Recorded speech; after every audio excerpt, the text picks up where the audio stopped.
Welcome to my channel. இப்போ நம்ம யாரை பற்றி பேச போனால் சபரிமலை ஐயப்பன் கோவில் மண்டல பூஜை மகர விளக்கு ரெண்டும் இருக்குதுங்க. 2 பார்ட்டு. அதாவது நாளைக்கு கார்த்திகை 1, இன்றைக்கி 5:30 மணிக்கு இன்றைக்கி மேல் சாந்தி வந்து இன்றைக்கி மண்டல பூஜை விளக்குக்கு இன்றைக்கி கோவில் நடைய ஓப்பன் பண்ணிடுவாங்க. இது நிறைய பேர்த்துக்கு தெரியாது, சில பேர்த்துக்கு தெரியாது, பல பேர்த்துக்கு தெரியாது. தெரியாதவங்க தெரிஞ்சுக்குங்க.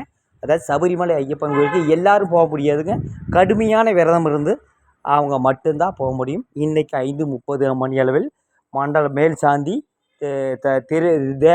தேவசம் போர்டுன்னு சொல்லுவாங்க. கேரளா பொறுத்தளவுக்கு தேவசம் போர்டு தான் என்னோட அங்கம். அதோட அமைச்சர் எல்லாம் போய் ஓப்பன் பண்ணி மேல் சாந்தி அங்கேயே தங்கிக்குவார். மகர ஜோதி முடிகிற வரைக்கும் மகர விளக்கும் இருக்குது, மண்டல பூஜையும் இருக்குது. மண்டல பூஜைங்கிறது கார்த்திகை 1லேருந்து டிசம்பர் 26 வரைக்கும் தான் மண்டல பூஜை.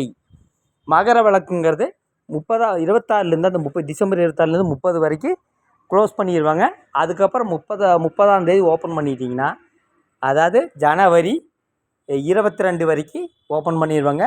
சங்கராந்தி மகர ஜோதி அன்றைக்கி தான். மகர ஜோதிங்கிறது ஜனவரி 14 அன்றைக்கி வருங்க. 15 வரும், மாறி மாறி வரும். அதுக்கப்புறம் பார்த்திங்கன்னா படி பூஜைங்கிறது போலீஸ்கார் சபரிமலையில் முக்கியமாக வந்து போலீஸ்கார் தான். அவங்க இல்லைன்னு எதுவுமே கிடையாது. அவங்களுக்கு தான் இந்த படி பூஜை. இதுதான் சபரிமலை ஐயப்ப பக்தர்கள். கன்னிசாமிங்கிறது கடுமையான விரதம். அதாவது வீடு ஒரு வாரத்துக்கு முன்னாடி சுத்தபத்தமாக வச்சுக்கோணுங்க. ஒன்றா ஐயப்பன் கோயிலில் போய் மாலை ஓடலாம், இல்லைன்னா அவங்க அம்மா கையில் மாலை ஓடலாம், இல்லைன்னா குருசாமிங்கிற முறையில் மாலை ஓடலாம்.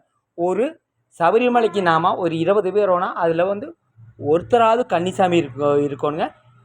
கன்னிசாமி இல்லாமல் சபரிமலை யாருமே செல்ல மாட்டாங்க. ஏன்னா கன்னிசாமிங்கிறது ஒரு முக்கியமான இதுங்க.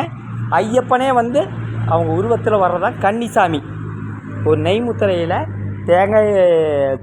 நீங்கள் தேங்காயை ஊற்றுறீங்கன்னா அந்த நெய் முத்திரை சபரிமலை கொண்டு போகிற வரைக்கும் அந்த ஐயப்பனே உங்கள் கூட வந்துட்டு இருக்கிறது தான் ஐயம். அதாவது சிறுவழி பெருவழி 2 வழி இருக்குதுங்க. எரிமேலியிலேருந்து போகிறது பெருவழி. அதாவது அழுதமலை ஏற்றம், அழுதமலை இறக்கம், கரிமலை ஏற்றம், கரிமலை இறக்கம். அப்புறம் அந்த எரிமலையிலேருந்து அழுதமலை போகிற வரைக்கும் 13 கிலோமீட்டர் பிளைன்ஸு ஹில்ஸு மாறி மாறி வரும். அப்புறம் அழுத ஆறு வருங்க. அழுத ஆறுலேருந்து ஏற்றம் இறக்கம். அதுக்கப்புறம் பார்த்திங்கன்னா ஒரு 23 கிலோமீட்டர் பிளைன்ஸு. அதுக்கப்புறம் பார்த்திங்கன்னா முக்குழி. அதுக்கப்புறம் பார்த்திங்கன்னா கரிமலை ஏற்றம் இருக்குது. பெரிய மலை தான், அதை ரவுண்டாக வருங்க. அப்புறம் கரிமலை இறக்கம், பெரியான வட்டம், சிறியான வட்டம், பம்பா நதி. இதுதான் சபரிமலை ஐயப்ப பக்தர் தெரிந்து கொள்ள வேண்டியவர்கள். அது விட்டு போட்டு ஒரு சிலர் வந்து சபரிமலைக்கு மாலை ஓடுறேன்ட்டு இன்றைக்கி ஃபுல்லாக நான்வெஜ் எடுத்து போட்டு 2 நாள் வீடு உடச்சி விட்டா எந்த கன்னிசாமியும் அப்படி பண்ண மாட்டாங்க.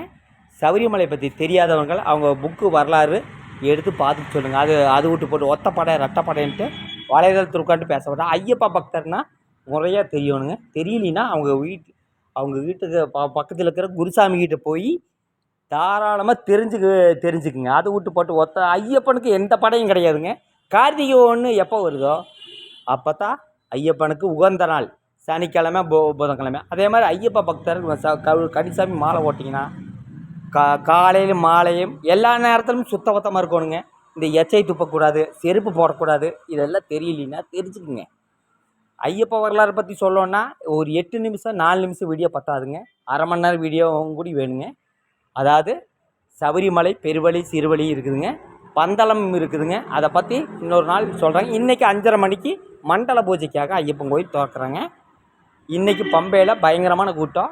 என்னோடய அண்ணன் மகன் அங்கே சபரிமலை போயிருக்கிறாருங்க. 5:30 மணிக்கு தான் சாமி தரிசனம் பண்ணுறாருங்க. ஓகே, நல்லா கார்த்திகை